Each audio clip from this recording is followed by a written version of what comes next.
السلام عليكم ورحمة الله متابعيني الغاليين، أهلا وسهلا بيكم. ازيكم عاملين ايه؟ يا رب دايما بخير وفي أحسن حال. النهاردة إن شاء الله هنعمل مع بعض الرز المعمر. زي ما انتوا شايفين كده واخد لون جميل جدا ومستوي حلو وفي نفس الوقت طري ومش معجن. طبعا الرز المعمر ما بيختلفش عليه اتنين. الناس كلها بتحب الرز المعمر في الصيف وفي الشتاء. بنعمله كده وبنيجي نقطعه بيبقى متماسك وطري وفي نفس الوقت زي ما بقول لكم مش معجن. بيبقى جميل جدا ما شاء الله زي ما انتوا شايفين. وبصراحة يعني الكل بيحبه، ولادي بيطلبوه مني دايما. جميل جدا يا جماعة، وأظن يعني مش هو غني عن التعريف. طبعا هنسمي الله ونصلي على سيدنا محمد عليه أفضل الصلاة والسلام ونقول عملنا الرز الجميل ده ازاي. طبعا أنا هجيب الرز بتاعي، هحطه في مية، هنقعه في مية زي ما انتوا شايفين كده.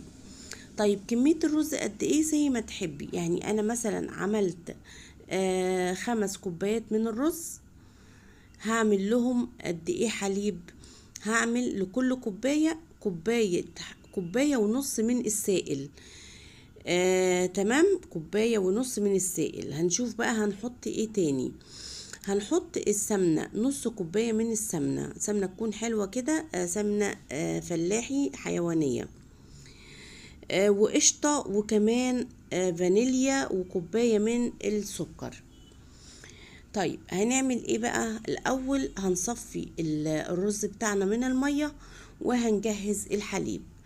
معايا بقى 5 كوبايات، طبعا قلت 5 رز يبقى 5 حليب، وهنحط عليهم كوباية من السكر، وهنحط نص ربع كوباية السمنة، وهنشيل الربع التاني. طب هل ال5 كوبايات من الحليب هيكفوا ال5 كوبايات سكر، ال5 كوبايات رز؟ لا طبعا. هنكمل بقى حليب، هنكمل بقى على الحليب بالمية. تمام كده. طيب المية بقى هتبقى قد ايه؟ هتبقى 2.5 من المية. طيب اللي عايز يخليه كله حليب تمام، بس هيبقى طري قوي، مش هيبقى مفلفل يعني. خلاص، اللي بيحبوا طري قوي هيعملوا كله ال7 كوبايات ونص هيبقوا حليب. لكن انا حطيت 5 حليب و2.5 من المية. وضفت السمنة، حطيت نص السمنة اللي هي نص الكوباية، نص كوباية، يعني حطيت ربع كوباية. جيت بقى حطيت من السمنة اللي انا سايباها، دهنت الصينية وحطيت فيها الرز اللي انا صفيته، وحطيت بقى رشة ملح كده على السائل اللي انا عملته، حليب على مية على سمنة على سكر على كله كده، وعليهم رشة الملح، وارفعهم على النار لحد ما يغلوا. خلاص كده، الخطوات سهلة اهي. هنجيب بقى الرز، ننزل عليه بالسائل اللي انا غليته كده مع بعضه. طبعا وزعت الرز في الصينية المدهونة بالسمنة. هنزل بقى كده الكمية بتاعت السائل كده، الحليب بالمية كده بالمكونات كلها، ويكونوا اهم حاجة بيغلوا زي ما بقول لكم كده.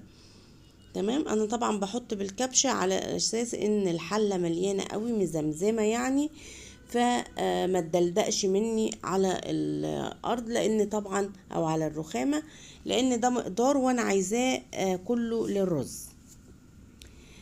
بعد ما نقصته كده هشيل الحلة بقى وانزل على طول السائل اللي هو الحليب بالمية،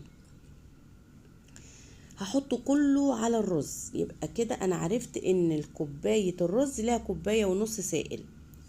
تمام. عايزين نحط كله حليب، تمام، نخلط حليب على مية، تمام، بس المية ما تبقاش كتير، يبقى الربع بس، والتلت او التلت والتلتين، تلتين حليب وتلت مية. تمام كده. هنقلب بقى كل المكونات مع بعضها. فاضل لسه بقى ايه؟ باقي السمنة وباقي والقشطة، باقي السمنة والقشطة. هنعمل ايه بقى؟ نفس الحلة اللي كنا عاملين فيها اللبن، الحليب، هنجيبها كده ونحط فيها باقي السمنة على باقي على كمية القشطة. تمام. ونقلبهم كده مع بعض، وننزلهم بقى على وش الصينية. تمام كده. طبعا انا مسخنة الفرن بتاعي قبل ما ابدأ. هننزلهم بقى على وش الصينية بتاعتنا كده ومن غير ما نقلبها. لو وصلتوا معايا لحد هنا ما تنسونيش بقى احلى لايك منكم وكومنت المحفز اللي بستناه كل مرة، وشاركوا الفيديو مع اصحابكم، بسيط جدا وسهل، هيفيدكم وهيرفع الفيديو بتاعي. طبعا الفرن بتاعي يكون سخن. هدخل الصينية على درجة حرارة عالية 200 لحد ما ياخد الوش، وبعد كده هدي عليه يستوي بقى، ياخد وقته. هيقعد حوالي مثلا تلت ساعة بعد الغلية كده في الفرن، واختبره بقى. زي ما انتوا شايفين قطعته وطلع ما شاء الله. كده الفيديو خلص. استودعكم الله، استنوني في فيديو جديد، والسلام عليكم ورحمة الله وبركاته.